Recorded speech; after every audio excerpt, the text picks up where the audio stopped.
Hi, and welcome back to No Excuses. I'm Marilyn Ward, and I am your wellness coach for today. And today we're going to be talking about back to basics. This is a fairly long video, but I'm going to break it up. It's about 40 slides altogether, but I'm going to break it up to just a few today, just to keep it nice and simple and to not overcomplicate things, as the whole name says that. So getting back to the basics, the back to basics of your health and wellness. So today we're going to go over the do's and don'ts of your nutrition, of your physical fitness, just a little bit at a time. So this was a cute little slide someone had given me. I named my dog 5 miles, so I can tell people I walk 5 miles every day. I actually did run my dog 5 miles today. My dog Kona, she is my running partner. I love her to death, but if you have someone to walk with, it does make the time go by fast and makes it fun. So overview, these are all together what we'll be going over: the macro and micronutrients, your do's and don'ts of nutrition, the importance of physical activity, the do's and don'ts of physical fitness, goal settings, and then always questions. So like I said, we'll just be going over maybe 4 or 5 videos today. I'm just trying to keep it short and sweet. I try not to go more than 10 minutes because nobody wants to sit there and look at a 45-minute PowerPoint presentation. So here we go. So why or why not? Why do we do what we do? Ask yourself that question. Why do we do what we do? Why don't we do what we should do? And if you could change one thing about yourself, what would it be and why?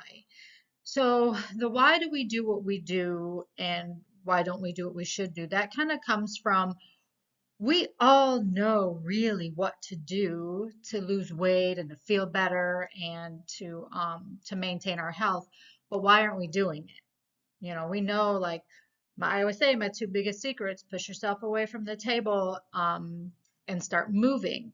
But why don't we? What happens in our day that keeps us from doing what we should do? And, is it, oh, I got my kids, I got my job, I have this, I have that. I did start adding my little 10-minute short workout videos, and all that is, just a quick little 10 minutes, because I feel like at least everybody at some point in time throughout the day has at least 10 minutes to designate to yourself and for your wellness. Now, granted, most people are doing way more than that, as we should, but hey, 10 minutes. If you figure it's recommended that we get 150 minutes of exercise a day. If you give me 10 minutes, 7 days a week, you're going to hit that goal. So I truly believe that if we just give 10 minutes, then we're doing what we should be doing. And then if the one thing that you could change about yourself, what would it be? Maybe it's not even a weight loss goal. Maybe it's to read more. Maybe it's to get out with your kids more, whatever it is. But if you think about it in the big scheme of things, it somehow fits in that holism of life: mental, spiritual, physical. So just think about that, write it down, and we'll always come back to those questions.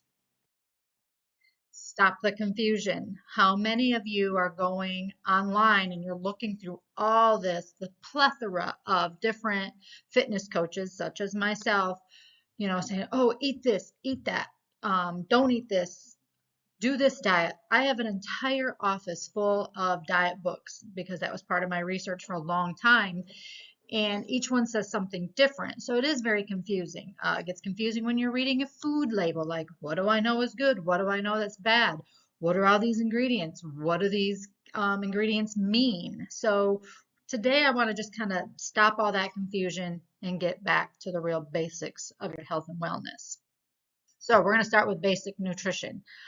How much food should you consume? Like, how do you even know? Where do you start? You should also know what that food is doing in your body. So I used to say, an apple. You take an apple and you take a donut and you stick it out in front of you, and you're like, okay, they both have sometimes about the same amount of sugar. Apples do have sugar; it's natural sugar, but still sugar. So, but what is that going to do for you? So the donut has sugar, but it really has nothing else that's beneficial to you. But the apple, on the other hand, it has your vitamins, your minerals, it has fiber. So it's really going to do something for your body. So I say if you've got two things in your hand and you don't have a good reason as to why to eat it, it's probably best to put it to the side and don't eat it. So you have to know what that food that you're consuming, what it is doing for your body. And then don't let your workout go to waste. You can work out all day long, but if you're not supplying your body with the proper foods, you're never going to get the results that you want. So again, you have to know how much food to consume, but because that'll kind of tell you what your workout is. And I tell people, it's just like the statement says, you can go and work out all day and right away, yes, you may or may not see that number decrease on the scale, but you can starve yourself all day, which I don't recommend, and you immediately are going to notice a difference on the scale, especially like the next day.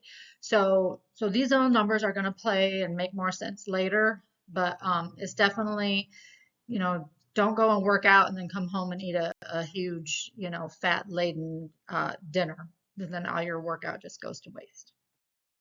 So you can't work out a bad diet. So weight loss success is 80% nutrition and 20% physical activity. So like I said, you can, if you do a test yourself, one day, do a fast and see how much weight you lose, and then one day just do a workout. I don't know, go for a run or work, and just really see how those numbers add up in the end. Obviously, it's best to do them both together. You'll notice better results, but it's just a fun little game you can play. So macronutrients. That's our first. We're now getting into the part of the discussion where we're going to go over macronutrients, and it's pretty detailed, and then our micronutrients. So I'm going to kind of stop the video here because I feel like we need to spend a lot of time just on macronutrients alone. And you'll see on there they include the carbohydrates, proteins, and fats. Just give yourself get yourself a notepad when we're going over these, because you'll really want to write down some of these numbers. And then individually, if you do want to know what your numbers are or what you should be consuming as far as your macros, please reach out to me through my Facebook or Instagram, and we can set up a consultation on the side. I hope you enjoyed these videos so far, and we'll see you again tomorrow.